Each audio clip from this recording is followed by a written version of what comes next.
We're going to be. Yeah, cool. Hello and welcome everyone to another one of our webinars for our Women in Tech and Non-Binaries Athena Hackathon. This one is our Thursday morning webinar with our amazing sponsor, ComputaCenter. Quick one before I hand over to them. Please go ahead and follow their hub on the Showcode platform. We'll go ahead and put a link for that in the chat on the side of the screen here. And throughout this, obviously ask any questions. We'll do a quick Q&A at the end, or if you're watching this retrospectively, go ahead and message us on Discord or over our email to ask any questions. So without further ado, I'll go ahead and hand over to ComputaCenter. Thank you, Tim. Hi, everyone. So my name is Melanie Pickett, and I'm a security practice lead at ComputaCenter. Today's story, as you can see, is going to be about threat modeling, and my character in this fairy tale is going to be Eve. Good morning, everybody. My name is Ben Nutt. I'm a threat and vulnerability consultant at ComputaCenter as well. And the character that I will be playing today is the narrator. Hi everyone, my name is Eleanor. I'm a technical consultant at ComputaCenter, and in today's little story I will be playing Alice and the Big Bad Wolf, and that will all make sense as it goes on, I promise. Hi everyone, I'm Barty Lim. I'm the pre-sales security consultant at ComputaCenter, and today, sorry, apologies, I've got a cold. Today I'll be playing Bobby, who is the third little pig. Good morning everyone, my name is Greg Bayliss. I'm the sales director for the UK for Simulate.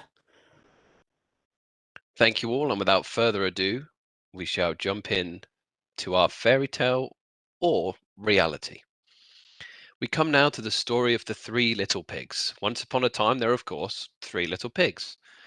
They are all family, a sisterhood of pigs. Time had come for them to seek their fortunes in software development by building three applications. The first of the pigs was excitable, passionate about delivering her app in record time with minimal work involved. Let's jump into a quick introduction with the pigs. We're going to talk with Alice first. Hello everyone, I'm Alice. I'm so excited to be a software developer. I feel like it's really my calling. Thank you, Alice. Now let's go and talk a little bit about Eve. She's equally passionate and motivated, however blessed with a dash more patience than her sister. I'm hearing on the grapevine that she has even completed some threat modeling to support her application development. Let's just touch base and hear what she has to say. Hi everyone, I'm Eve. I'm the smartest developer in the land, and I already know about security and stuff, and I'm ready to rock this app development. Last but certainly not least is Bobby, the final pig of the trio and a lot more serious. Considered very boring by her sisters as she does nothing at great speed and everything is always planned and exact and fine details. Hi everyone, I'm Bobby. I'm the eldest and hopefully the wisest. I have the same passion as my sisters, but a much greater degree of caution, and they call me boring because of it.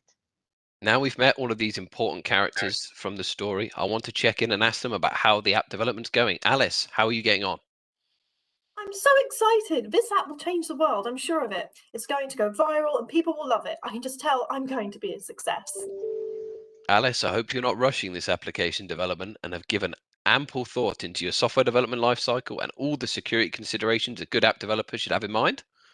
Of course, I've considered them plenty, but they are slowing me down. I must be the first to build this app, and I'll worry about that boring stuff later. Okay, Miss Alice, I just hope you do get round to it sooner rather than later. Let's go and talk a little bit about Eve. As we heard on the grapevine, she's even completed some threat modeling to support the application development. So let's touch base and hear what she has to say. This threat modeling stuff is far more involved than I thought, you know. I wish there were a quick introduction into what it is and how it works. Say no more, my porky friend. We shall now jump over to an educational segment from today's sponsor, ComputaCenter. Hello again, everyone. I'm back to being Eleanor, no longer Alice Little Pig, and I'm going to give you a very quick overview of threat modeling. It'll just really be the basics. So what is threat modeling? Basically, threat modeling is a structured framework that helps you identify all the different components and structures of your system or application that you are building and the different threats that they could be vulnerable to. It works best as a collaborative process that brings together stakeholders from different areas of the business. So a variety of different viewpoints can be taken into account when you're discussing these potential threats. And it's something that shouldn't be just a checkbox exercise and just sort of given to one job, give the intern to do and let them sort it out on their own. it should be collaborative, and it should be done as early in your development life cycle as possible, preferably before even any code has been committed. But you can do it at any stage of the life cycle if that's where you've ended up, but earlier is always better. Now, if that went a little bit over your head and felt, okay, what on earth is she talking about? Let's make it really basic. In threat modeling, you are actually asking just 4 questions. What are we building? What could go wrong? What are we going to do about that? And finally, have we done a good enough job? And we're going to go a little bit into more detail of those next. So what are we building? Essentially, this is where you're going to create some high-level visual representation of the architecture of your application. And it can be very simple. It doesn't have to go into great amount of detail. It can literally be something like circles, squares, arrows, post-it notes on a board, crayons if you want. That's all you need to do, because what we want to do is show how data flows around your system and how is it processed, where is it transferred, and does it cross any trust boundaries? Well, crossing a trust boundary means, is at any point your data going into the control of a third party? Is it going into the control of another team in your organization that you don't have jurisdiction over? This is something that you need to engage a team of relevant stakeholders, preferably to all do together. And once you've all agreed that this visual representation or data flow diagram or what have you tells an accurate and true story of your application, then we start asking what could go wrong. This is when you've got to think like a hacker and try to break your system. So the best way to do that can be to use a threat identification methodology. That's not as scary as it sounds. There are some existing frameworks out there, one of which is Stride, which is one I like to use, and I'll tell you a little bit more about that in the next few slides. But what that helps you do is to really think about specific threats that your application could be vulnerable to. What you can then do is to categorize these threats in some way once you've identified them. So a useful way to do this could be just by color coding. So you could mark up in green any threats which you think, actually, we've discussed them and these aren't actually very relevant to us, or we've already got perfectly good mitigations in place. We're not too worried about them. You could then mark in yellow or orange any threats which this could actually be a relevant, valid threat to us. We need to do a little bit more investigation, maybe talk with a few other teams to work out if this is something that would actually affect us. And then in red, you could put the ones like, oh, actually, this is a bit of a danger zone. We know that this is a relevant threat and we know that we haven't got any current mitigations in place. This is something we need to really consider. And then once you've got all those categorizations, you then have to ask, what are we going to do about this? And this is, although it's the smallest box on that screen, probably the longest part of the process, because this is when you have to prioritize these threats. So, if you've color coded them, put them into a risk matrix, say, let's do our red ones first and work out how can we fix them and put those plans into place to remediate those threats. But also remembering that there are some threats that you will never be able to fix. No system is ever 100% secure. And you will have constraints on your budget, on your time, on your resources, and you just have to accept some threats that are there. And as long as you've recorded them and you're aware of them, that's the best you can do. And then we have to ask, have we done a good enough job? So once you've made sure of your stakeholders that you're all happy that all relevant threats have been identified, you then work out, have actions been taken where possible to mitigate the threats? And again, to repeat the point, you cannot mitigate everything. But then if changes have been made to your application in response to those threats you've identified, do another threat model if you're able to. See if any new threats have arisen from these changes you have made, if you've changed significantly the structure of your application. And once you've decided that, we've done a good enough job of what we can do here, everything that's feasible, move on to vulnerability scanning and penetration testing. Because really importantly, threat modeling is not something that is intended to replace those steps. It's a tool that goes hand in hand with them. Now, I mentioned Stride up in the what could go wrong section. I'm going to talk you through what Stride is exactly. Essentially, it's a framework for helping you categorize the type of threats that commonly target applications. It stands for spoofing, tampering, repudiation, information disclosure, denial of service, and elevation of privilege. I'm going to talk a little bit more detail about each of those. So going back to our fairy tale analogies, the first element of Stride is spoofing. If we think of the big bad wolf dressing up as Red Riding Hood's grandmother to try and trick her, he is spoofing the grandmother. That is a spoofing attack. So in your application security, spoofing can refer to a violation of the authentication principle of security. It can be as simple as using someone else's username and password to log into their account and do things. It can be pretending to be a person or organization by spoofing an email coming from them in like a classic phishing attack. or something more technical like DNS spoofing, or setting up even something like a rogue Wi-Fi hotspot point to trick people into logging onto it. That itself is also a spoofing attack. And move on to tampering. I did tell you we're going to be running through these really quick. So the tampering element of STRIDE, or tampering of input, essentially means, can you modify data in some way that will make it act maliciously? So we go back to our fairy tales. Think of the wicked queen feeding Snow White a poisoned apple. She has tampered with it to make it act maliciously. So in terms of your application, tampering violates the integrity security principle. Submitting literally poisoned data could be like, for example, an SQL injection attack or cross-site scripting attack. Anyway, anything that you could do that modifies code, it changes how an application behaves, prevents it from working at all. And something which can lead your application to be vulnerable to this type of attack is, for example, a lack of input validation. Can someone put something into like a search box they weren't able to, and can your system recognize this is not the correct type of input, we can't allow this to go through? Or does it let it go through, throwing up information that it shouldn't otherwise have done? So repudiation, can someone access something in your system or your application or your database and then change or delete or in other way do something in there and then deny that it was them? Well, if they do that, it's known as violating repudiation, because unlike Pinocchio, our noses don't actually grow when we lie, and not every attack leaves a trace. So we want to make sure that anything that someone does leave a trace and is identifiable.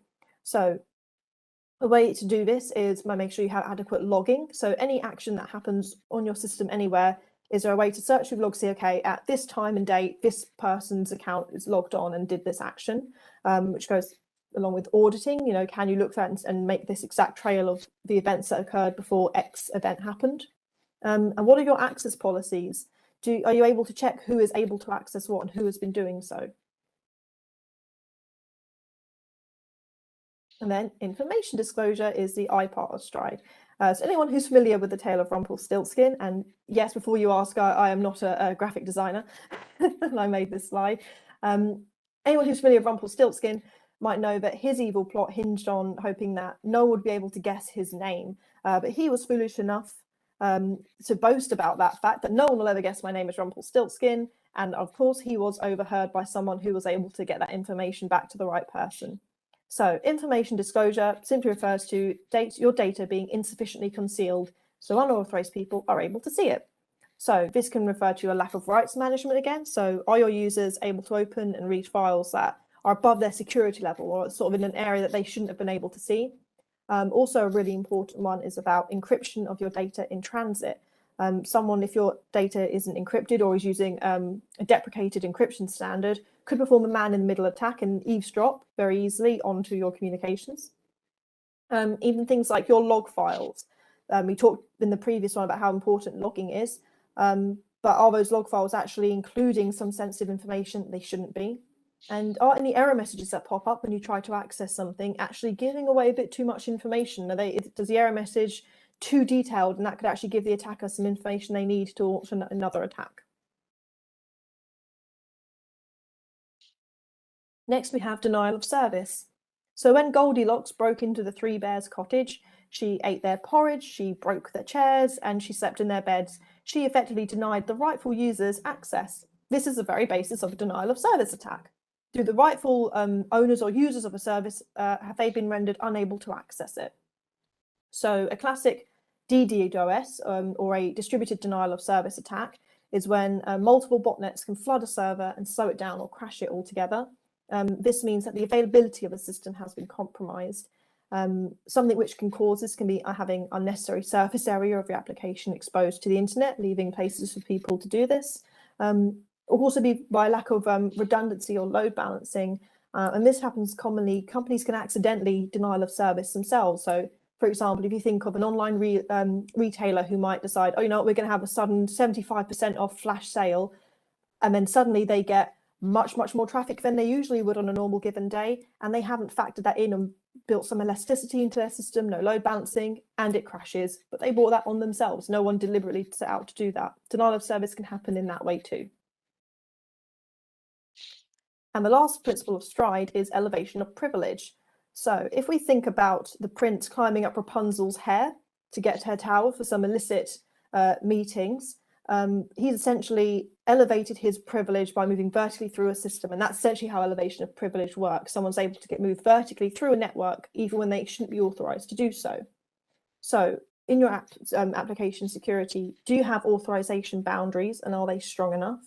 Do you have your really sensitive areas of your network connected really easily to all the other main general access areas, or are they sufficiently isolated enough so only the authorized people can access them? Have you perhaps had some developing practice that may have left some backdoors in applications that are exposed? And again, have you got services or areas of your network that are unnecessarily exposed to the internet, offering an attacker a foothold, like the prince quite easily using a foothold to climb up the tower to visit Rapunzel? So those are the real basics of STRIDE, which, to just bring it back to what we're talking about, that is a framework to identify your threats when you're doing a threat modeling exercise. Hope that all made sense. Again, it was a very, very quick overview, but I'll happily now hand back to our narrator as we go back to our story. Thank you very much, Eleanor. And I'm sure all of the three little pigs have been listening intently and none of them fell asleep during your presentation. So I thank you very much for that one. We're now going to jump back on board with the first of the three little pigs, Alice. Well, I don't know about all this threat modeling. It sounds like an awful lot of hard work to me, and I want to beat everyone to market, so I can't really afford any delay. Oh no, we're meeting our first threat actor.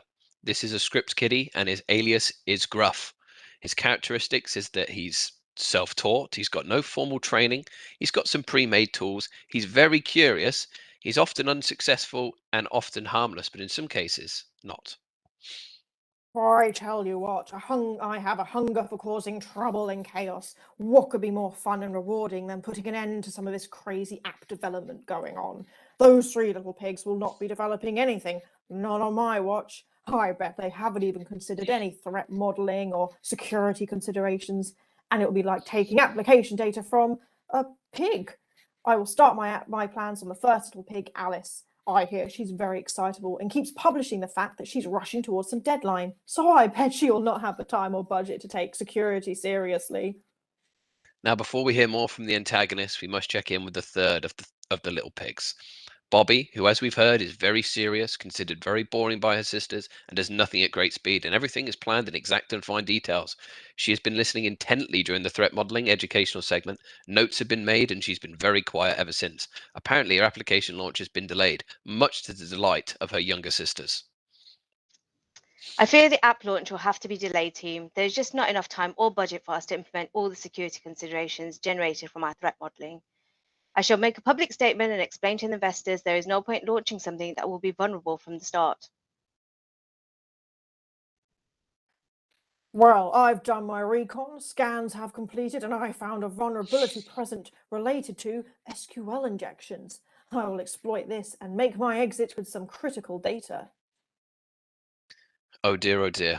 Alice's app is the first one on the Wolf's attack list. A SQL injection attack, for those who don't know, consists of an insertion or an injection of a SQL query via the input data from the client to the application.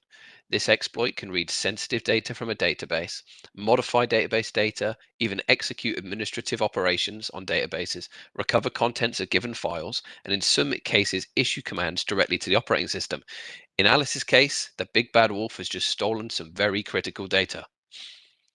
Oh no! Someone's breached my web application. This is a public relations nightmare.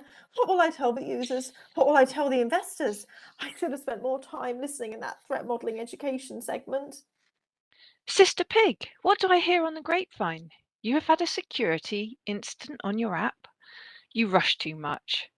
Come, bring what data you have left and come and join me in developing my app. It's almost ready for launch, and unlike you, I didn't fall asleep during the threat modeling exercise or education previously. One pig down, only two to go. I'm getting much better at this. Perhaps I should brag online about my skills and see if I can find other like-minded individuals and perhaps funding for my attacks. Right, where was I? Oh, as you have all heard, Alice was breached. The root cause analysis has confirmed that SQL injection was used in the web front end to get access to a database full of critical information. As we know, this could have been remediated with some simple input validation, but never mind now. Alice took whatever data she had left and joined her sister in her app development journey. They must be getting close to a launch now, so let's remind them about the threat modeling lessons we have learned to see if they've been implemented. Right, I'm pretty sure I understand threat modeling after that overview earlier, but how can I develop my app on time and within budget and with all these extra considerations? I'm just going to apply some of the easy remediations and worry about the rest later. Another pig, still not taking this seriously, I believe, but perhaps they will get lucky. I have heard very little about threat actors in operation recently, but you can never be too careful in this day and age. Okay, we're almost ready for launch. This is so exciting. Hold on, Alice. What was that security issue you had again? Let us make sure we've covered that off, lessons learned and all that. I thought you said that you had taken the threat modelling seriously and that you applied a whole bunch of remediations and recommendations. Well, yes, I did take it seriously. But do you know how much time it takes to actually fix all these things and the money? I took an executive decision to do the basics now, and I'll worry about the rest later. I mean, we can't delay any longer, can we? Well, I hope you're right. How bad would it look if another one of our apps got breached? Breached? That's my middle name. Well, it's bad actually, but breached is just as good. I'm taking my threat actor skills to the next level. I have access to some custom tools I purchased on the darknet. I'm ready to test them out, and I'm certain there is some little pig's app on the menu for me. This week is the big week. We're ready for launch. I'm excited and confident that nothing can possibly go wrong. I've had my team review the output from Alice's little security mishap, and we've closed that loophole in time for me to be in the spotlight. Let's check back in with the next level of our threat actor. He is upgraded. His alias is now Gruff. He's considered a hacktivist. He's moved from being an amateur to a pro. He's politically or socially change motivated, and he likes his actions to be public. He's mainly going to be disruptive, but they sometimes can be dangerous. Oh my, I'm hearing rumours another little pig is launching an app this week. I am lean, mean and keen to test my new skills, so hurry up and launch so I can take it down in record time. The big day has come. Eve has launched her application. Confident in her design team and the lessons learned from her sister, her confidence does worry me though, because I still do not think she took the educational segment all too seriously. Once again, I have done my recon, completed my scans, and found a vulnerability related to cross-site scripting. This is almost too easy. I am in, and there is critical data to exfiltrate. Oh no. What do you mean? We're having issues? This is launch day. There's no time for issues.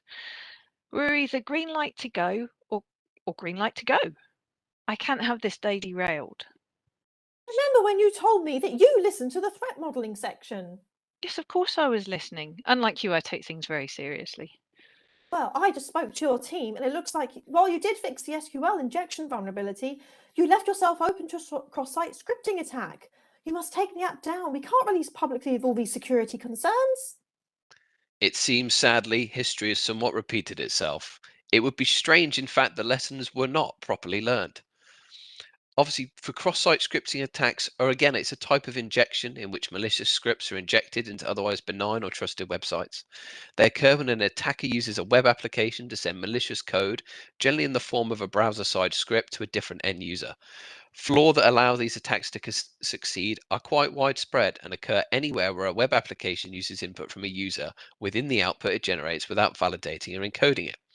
It can be countered or remediated with proper input validation, along with using appropriate response headers and content security policy, all of which I'm sure Bobby, who had been taking her time to carefully consider and plan for.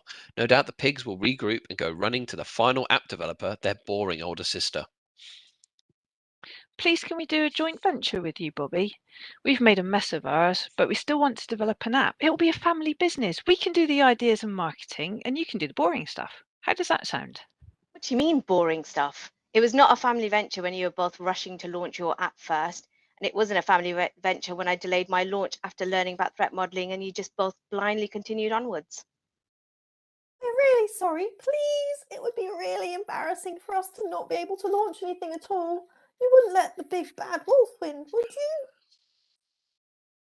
That threat modeling is interesting, you know. I'm so glad I didn't rush towards the development. My sister pigs fell at the hurdle and turned their attention away from the security in favor of flashy marketing campaigns and super fast development. I've listened and learned and planned and prepared and believe we are on the cusp of the launch. Launch? Did you say launch? Finally, a successful app by the three little pigs. So exciting. What are we going to do about the big bad wolf? We're hearing rumours he wants to conquer the last of the little pig's apps, and you saw how easy it was for him to ruin our apps. Calm down, both of you. I follow the stride methodology when building my app. I have done the best I could to make that very difficult to breach or disrupt. And of course, you can never be totally secure, but it should be difficult enough that the big bad wolf just gives up and goes looking for more low-hanging fruit. We're going to jump back on board with another threat actor reintroduction. This is Gruff. He is considered a advanced persistent threat. He's well funded and well trained. Has he got a state nation as a backer? He's financially motivated and is the most dangerous type of threat actor. It seems the big bad wolf's renown has increased again. The three little pigs could be in real trouble here. With my newfound allies and financial backers and an army of loyal followers, I can take down any enterprise, large or small. It would be nice, though, to complete the set of breaking into the three little pig zaps. There's only one left, and I've not heard much about it recently. The last thing I did hear, it got delayed. Delaying the inevitable is what I say. I'm on the attack path, and I want the final pig zap to complete my collection. Well, it looks like this could be the big one, the final showdown, so to speak. Let us pray that Bobby has done some really well thought out threat modeling and is ready for the big test to come. Recon complete. I'm finding very little information, though. Let's try those SQL injection and cross-site scripting attacks. They worked before. Still nothing. I will use my botnet to try to DDoS the entire enterprise, or even spoof my way in. Gah, this is getting nowhere. I'm off to attack another, more low-hanging fruit. This is taking far too long. My internal teams are reporting that someone or something is definitely attacking our enterprise. We've seen evidence of attempts of SQL injections and cross-site scripting, then followed by mass botnet requests flooding and spoofing. The big bad wolf is really pulling out all the stops, but the traffic and attempts have been stopped for now. We should make this threat modeling a continuous process and keep improving to try and stay ahead of those threat actors. That sounds like an excellent plan to me. It will take the three of us to make this work together to get it done. Well, thank you very much. And as they say in a fairy tale, the three little app developers and the three little pigs lived happily ever after. What can we do if we want to see if we're open for attack? We're going to hand you over to our partner, Greg, at Simulate to talk you through the process. Excellent. Thank you very much for that, everyone. So at Simulate, what we look to do is to offer continuous security control validation. So much like the threat modeling side of things, it should be continuous, and you're going to be aiming to rerun those different situations and make sure that your apps are secure. We're looking to do that for the whole enterprise. So if I can draw your attention to this part of the screen here, whether you see it as a key or a tennis racket, these are the individual security controls that make up the Lockheed Martin cybersecurity kill chain. Ultimately, these are the security controls that an attacker is going to hit when they're trying to break into your organization. The numbers inside each one of these circles represents the latest assessment results. The higher the number, the greater the risk. So as you can see at a really high level, exactly where your straw houses are, where your stick houses are, and of course where your stone houses are. So if I'm just going to quickly walk you through what these security controls are and what we can do to help you. So on the far left-hand side, we have the attack surface management. There's been lots of discussion already this morning about reconnaissance, and ultimately that's where an attacker is going to start. They're going to look through your company website. They're going to try trivial techniques like Google Dorking, trying to find information that's available that possibly shouldn't be. They're going to go onto social media websites and find any of your corporate users that are using their work email addresses on Facebook, on LinkedIn, or even dating websites. Going to gather all that information as well as anything they can find on the dark web, any previous breaches, any credentials they can get hold of. They're going to do IP scans, port scans. They're going to pull all that information together, and that's what they're going to use to attack your organization. At Simulate, we do exactly the same thing. Obviously, we then present all those findings to you and help you work through the any gaps and provide mitigation and remediation advice. Now, moving along through the kill chain, we look to the initial foothold, these sections here in orange. We'll start with a phishing campaign. Now, a lot of the time with the attack surface management, we'll gain email addresses, as I mentioned, and we can then start a phishing campaign against those emails or those mailboxes. Now, we're not looking at phishing from an education or an awareness perspective. We're looking at more of the impact. So an individual user that we know is constantly clicking on links and downloading attachments and is going to enter their credentials into anything that they get presented. We want to find out what's the impact, what other devices could be accessed, what other data sources could be at harm. So that's where we want to target our assessments. Looking at things like the email gateway and web gateways, again, other ways into the organization. We're going to run assessments against an email mailbox by sending upwards of 17,000 emails at that mailbox. We'll have a small agent inside that organization that's going to monitor that activity and just report back on anything that actually gets delivered. If it gets delivered in that mailbox and that's sat behind the same security controls, i.e. the same email gateway as all of your other end users, all of your end users are susceptible to the same types of attacks.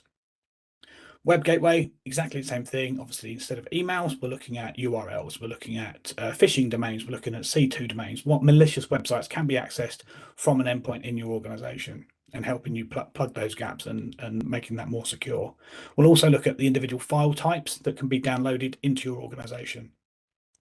Now we look at the WAF, or the Web Application Firewall, and we're going to see whether or not any of your websites are susceptible to the OWASP security flaws. We're going to look at things like cross-site scripting, we look at command injection, SQL injection, highlight where these individual websites are susceptible to these types of attacks, and then obviously give you that remediation and mitigation advice that you need to plug them.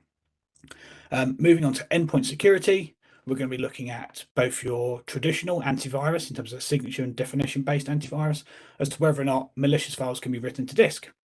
We're also going to be looking at the malicious behavior, so things like ransomware and Trojan types of attacks. Are you able to pick up on those events? Have you got the appropriate logging in place? Is your scene tool actually picking up on that information? And if so, is it actually alerting and getting analysts to look at that type of activity? Finally, going into lateral movement. This is essentially where a device has been compromised in your environment already, and we want to see what's the worst case scenario. Can we access a domain controller? Can we access any crown jewels? So this is looking at things like privilege escalation as well as network segmentation. Finally, once an attacker's gone through that lateral movement process, they've got all of those credentials, they've managed to work out where all of the sensitive data is within your organization, they now need to exfiltrate it from your organization. And they're going to do that by up to like 25, 26 or so different methods, whether it's going to be DNS tunneling or just standard email, HTTPS. They're going to try and get that data outside of your organization. Now, what Simulate are able to do is simulate all of those types of attacks, work out where you've got gaps or where the greatest risks are within your organization, and then help you remediate against them. The continuous assessment validation comes in of making those changes, completing those remediation and mitigation advice, and then being able to immediately rerun those assessments so you can see how those mitigations have positively improved your individual security controls and the overall security score. Everything obviously does get reported, so we can give you a breakdown of the individual attack types, as well as giving you the remediation in very clear, very concise language, where we'll actually point out what you need to do and how large of an improvement it's actually going to be for your particular security controls.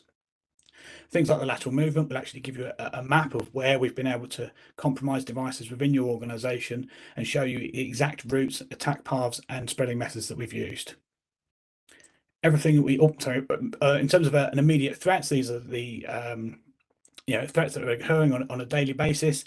We'll build out these assessment models, put them into the dashboard contractually within 24 hours so that you can assess your security controls to make sure that you're protected against these latest attacks. And finally, everything that we have ties back to the MITRE ATT&CK framework. So you've got that sort of 50,000-foot view of your visibility of particular APTs or even script KIDDIE attacks as to whether or not you've got preventative and detective controls in place for those individual techniques. Now, that's all from me. Thank you. I'm going to pass back over to my colleagues at ComputaCenter.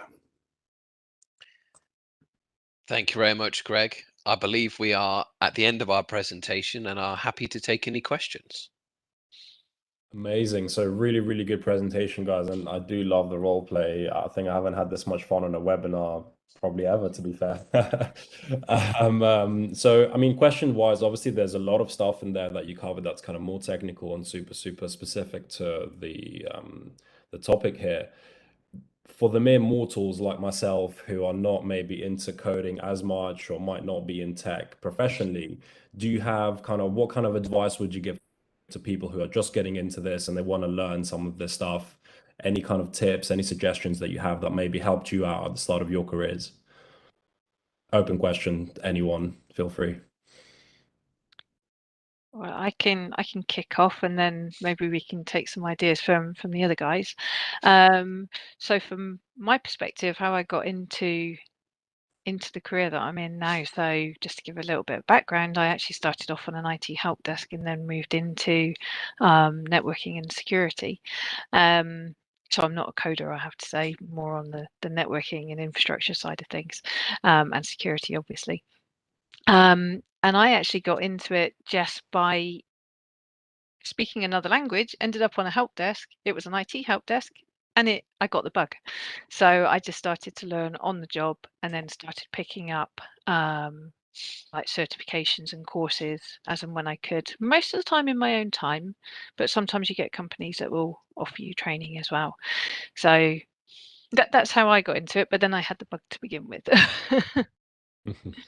No, that's excellent. I think I'll go next then. So my route in is pretty obscure as well. I actually spent 5 years at university studying business strategy and management. So I didn't do computer science, I don't code, I don't program. And it's amazing how available cybersecurity is to a much wider skill set.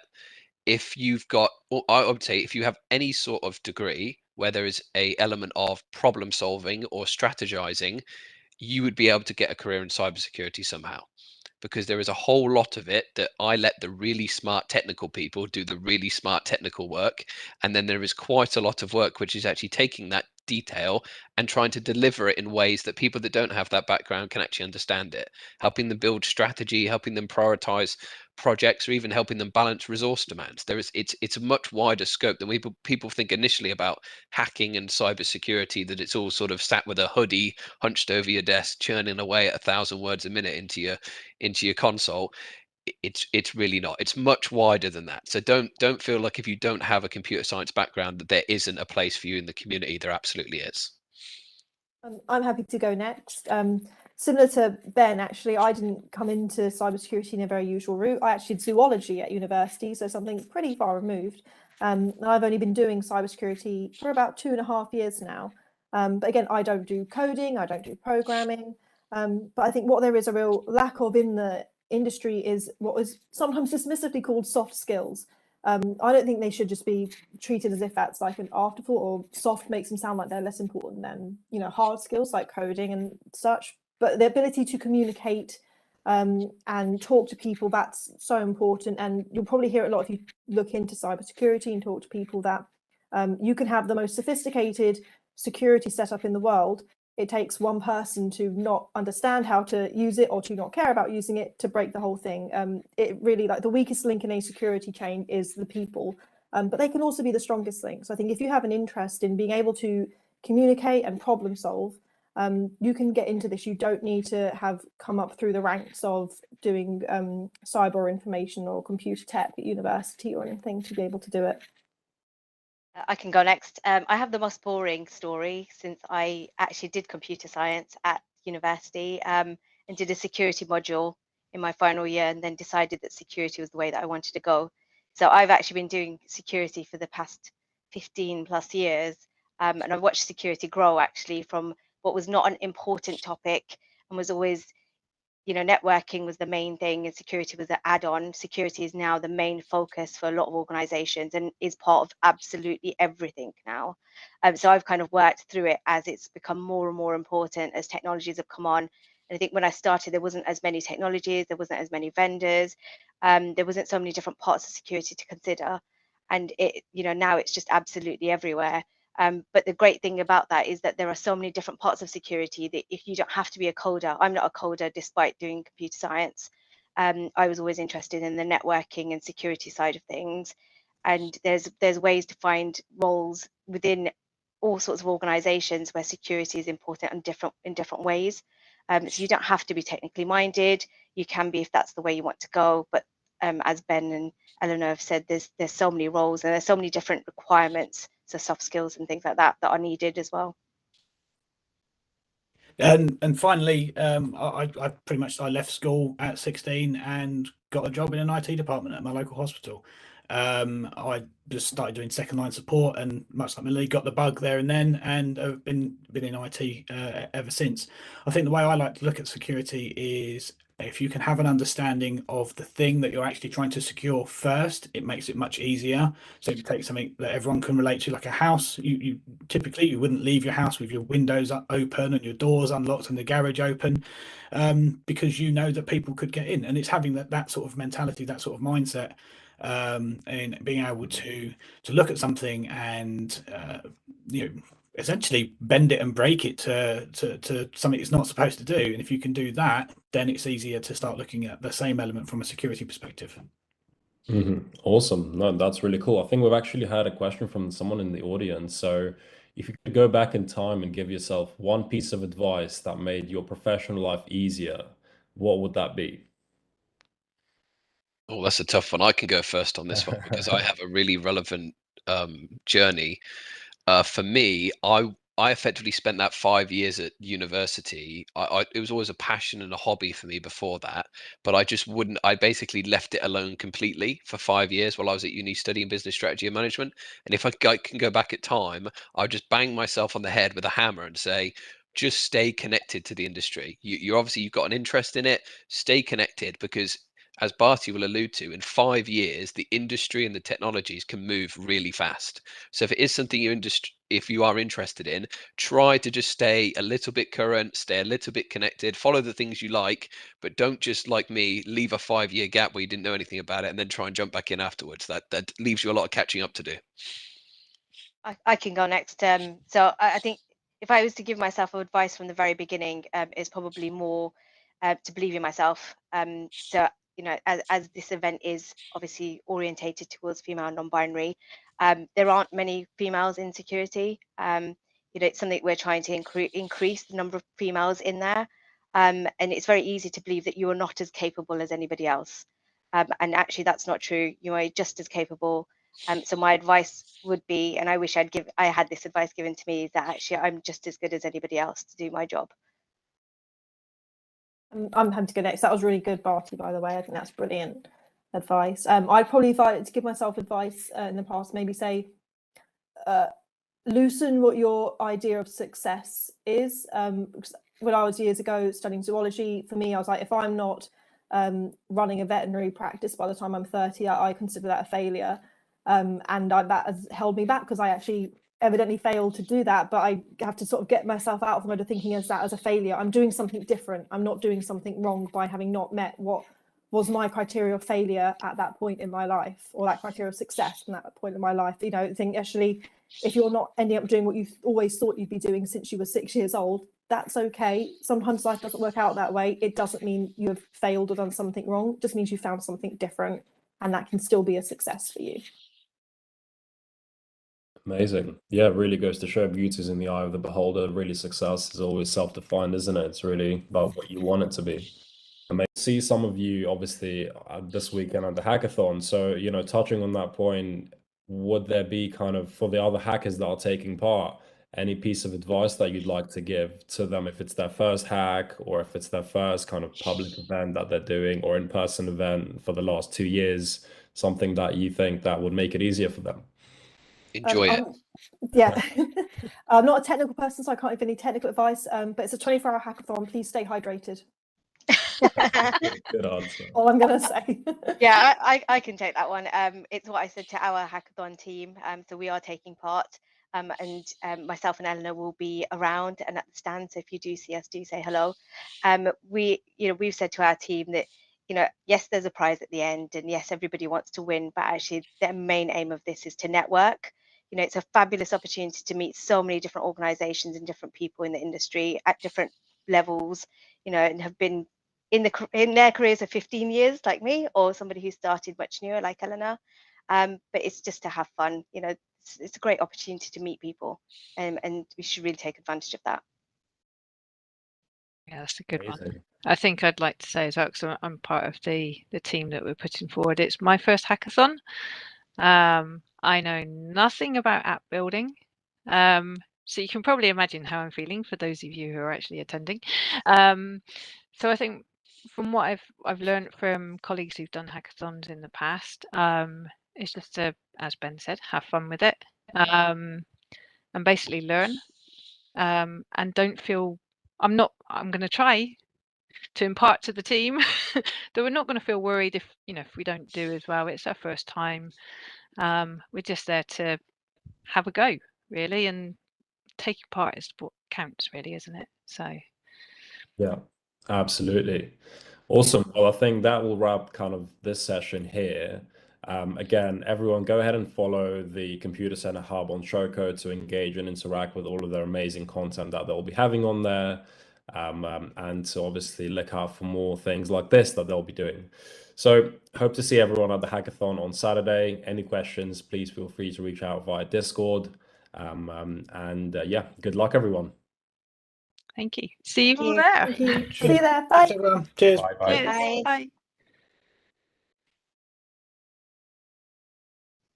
Awesome.